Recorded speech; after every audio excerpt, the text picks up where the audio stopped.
Welcome back to the Word on Fire show. I'm your host, Matthew Petrusic. Today we are bringing you the second half of a conversation that Bishop Barron had with Brenden Thompson during a trip to London. Brenden is program manager of the Word on Fire Institute in the United Kingdom, where he works to promote the faith in a deeply secularized culture. In this conversation, they explore Bishop Barron's unique methods for public speaking and preaching, among other related topics. Enjoy.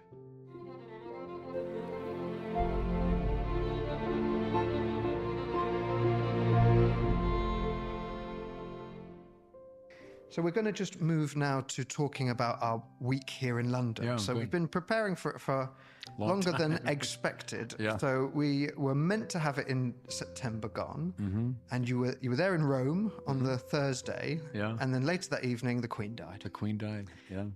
I remember talking to your brother John on the phone. I think you were in a restaurant in Rome. And We're in a restaurant with my brother and Father Paul Murray. I don't know if your listeners know him, but a great spiritual teacher at the Angelicum in Rome, an old friend. And we were out for dinner.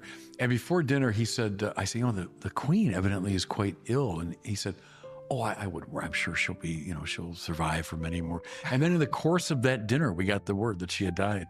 And so it was difficult, but it was the right decision not to come because, that week was very chaotic here. And so anyway, rescheduled for now, and here we are.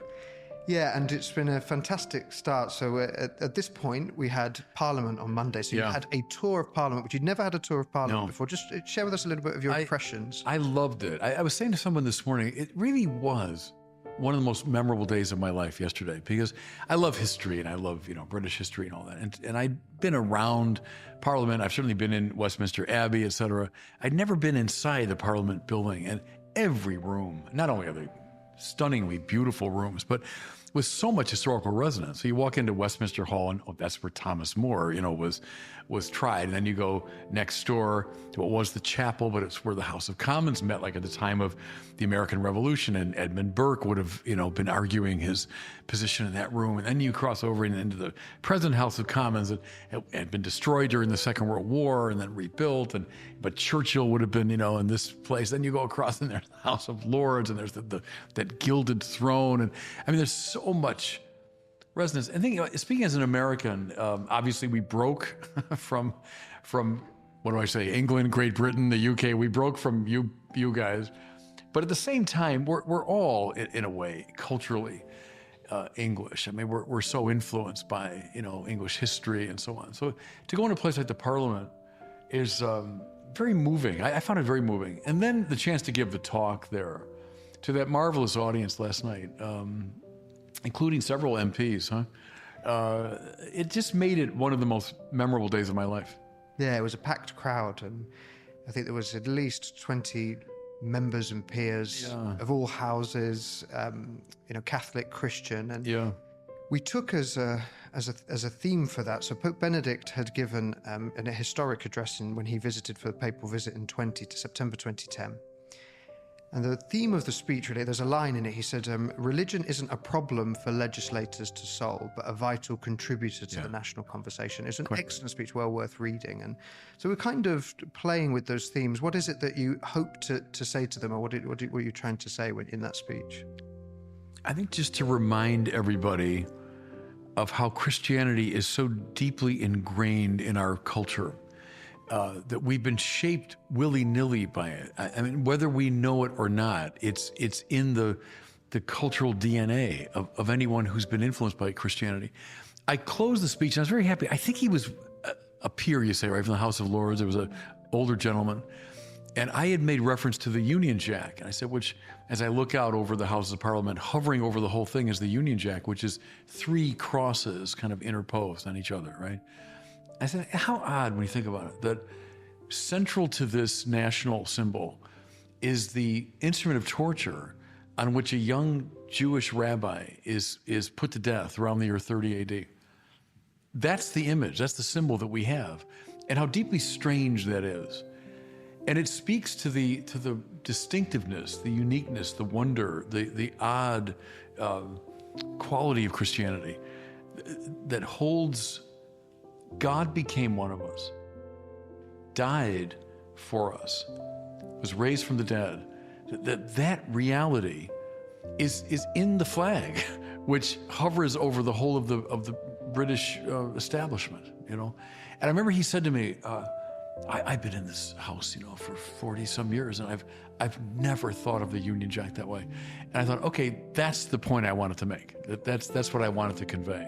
And that's the job of a great preacher, isn't it? Because there's so much within a church, but it's a kind of, they lack potency if a preacher can't bring them to life to say what is what is the fact. It's almost kind of just preaching reality as it ought to be seen, in a sense. So the kind of that kind of prophetic role of preaching. One thing I was very happy to be able to begin the speech with Gandhi. And I mentioned sometimes it takes the outsider to look at a text with really fresh eyes. That Christians have been reading Matthew 5, 6, and 7, for centuries and centuries. And turn the other cheek and resist not evil and love your enemy, etc. And it become maybe kind of a banal abstraction for a lot of Christians. But Gandhi, reading it for the first time, it took his breath away. And he realized, this is fresh, this is new. This is something that could actually work. And then by God, he proved that it could work. And then he was imitated by some of the key players in the 20th century, from King to Tutu to John Paul II. And what I argued last night was, that's the dynamite of the church. That's the power of the church. And Gandhi, the outsider, saw it. But he helped Christians to realize, oh yeah, that is at the heart of our great message. And then I tied it to the doctrine of creation and God making the world through a nonviolent act, tied it to the ethic of the sermon, and then finally to the Paschal mystery, the dying and rising of Jesus. And I guess I wanted to do in a way what Gandhi did for his Christian audience. I hadn't thought of it that way, or I'm seeing it with a fresh perspective. That was my goal last night. And that's revealing of blind spots. I think one of the things, there's a concept called the curse of knowledge. So it's like the longer that you've participated or studied in something, the harder it is to remember what it was like before. Yes. And how much of evangelization is impeded because we don't realize what we don't know. These blind spots exist. That kind of sense of the curse of knowledge. How do we help people? How do we help evangelists actually to get over the curse of knowledge? I mean, how awful that Christianity has become for many Christians a kind of tired old Christianity. Oh yeah, that's Christianity. Where Christianity is, when you get it, it's always fresh and always strange and always unnerving, and it compels you to see in a completely different way. Paul saying, I know one thing, Christ and him crucified. And what? That would have struck them as the oddest possible thing to be proclaiming. You're proclaiming someone who was crucified? And then so to get that, what's at stake there? Why he could say it with such blithe confidence, it's only in light of the resurrection.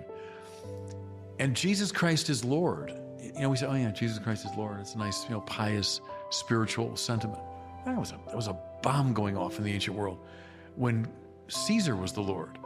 And these first Christians with no army behind them and no institutional support whatsoever were blithely saying, no, Jesus is Lord.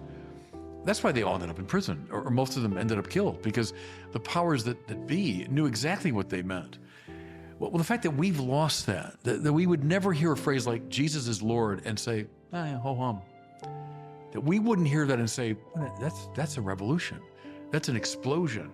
So that's part of what I want to recover, is that very liberating oddness of Christianity. And I think that kind of links in with in a sense, odd figure to English people. If you're not Catholic, this kind of figure of Thomas More.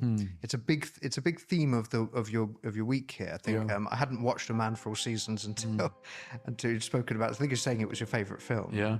You kind of watch it periodically. So what does Thomas More mean to you? And we're going, of course, to visit his cell in the Tower of London this week. We're going to have a reception at the Great Hall Lincoln's Inn, where as a young lawyer he was received to the bar in the 15th century. So what does Thomas More mean to you? It means a lot to me, and it began with the movie. So I would have seen A Man for All Seasons when I was 16, probably for the first time. Maybe a high school teacher of ours showed it to us, I forgot. But I've watched it, no kidding, every single year of my life since then.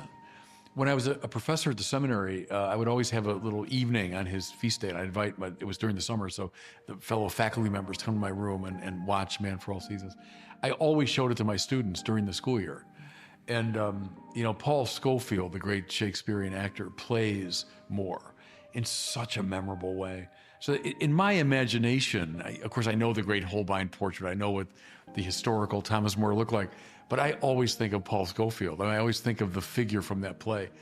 And I could probably recite most of that play by memory, by heart. And it had a huge impact on my own thinking and my own prioritization of values. It's a prime example of a saint teaching Christianity more than the theologians do, even as I reverence theology, but a saint teaches you what it's about.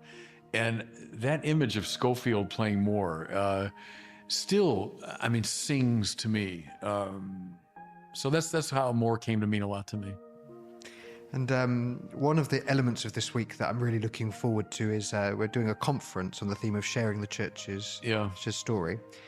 And I think in many ways it's a significant moment in England for the UK, because since the pandemic, I would say it's probably going to be one of the largest gathering of Catholics in the UK. So we're so grateful to have you there. But I think your address, you're going to speak about the role of the laity in evangelization. Yeah. So what is it you're going to say? Well, maybe just stay with Moore for a second, because he's a great layman.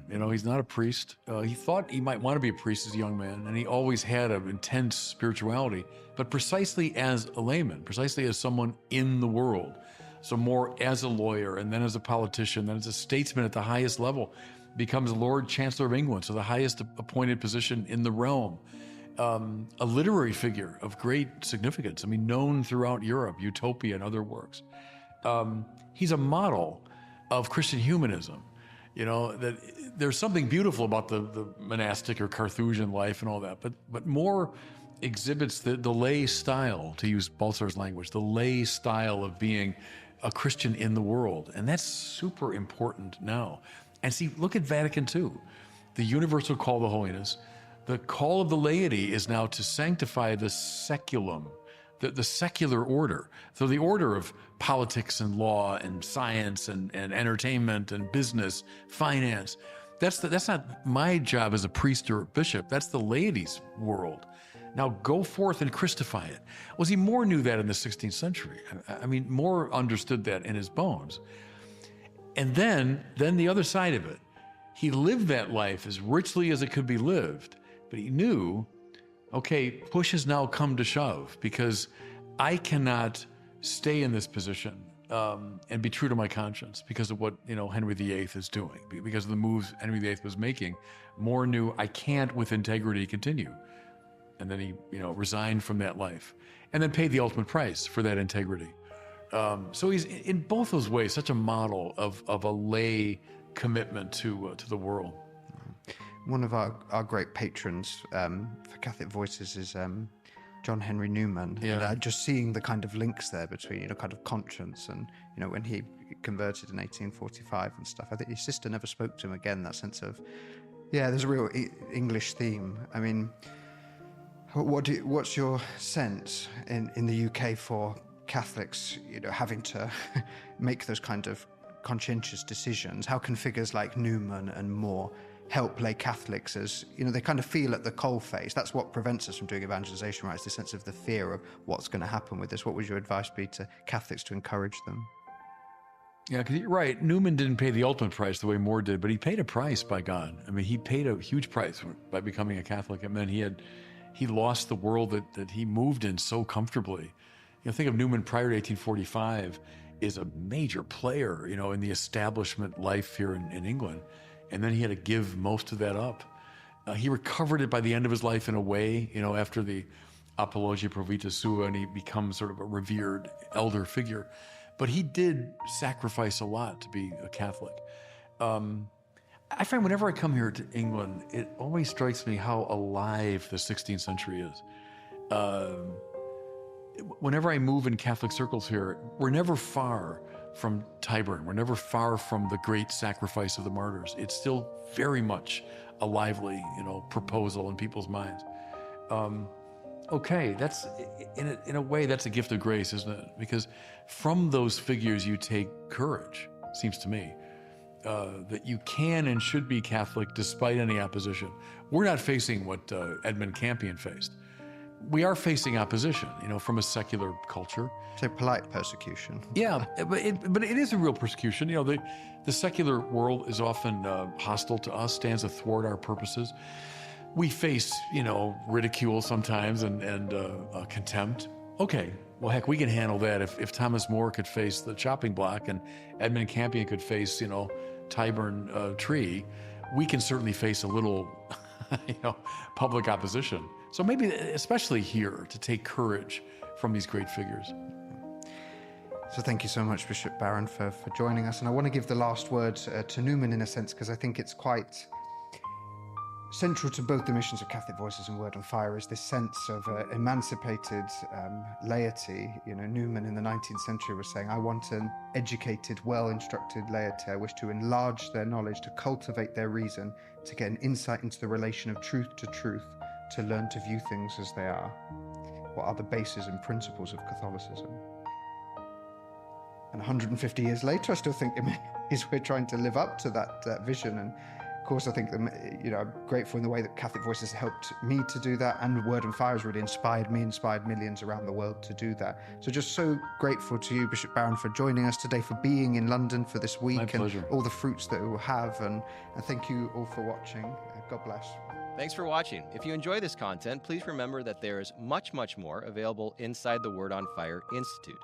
The Institute is an interactive online Catholic community now nearing 30,000 members strong who have the common goal of evangelizing the culture for Christ.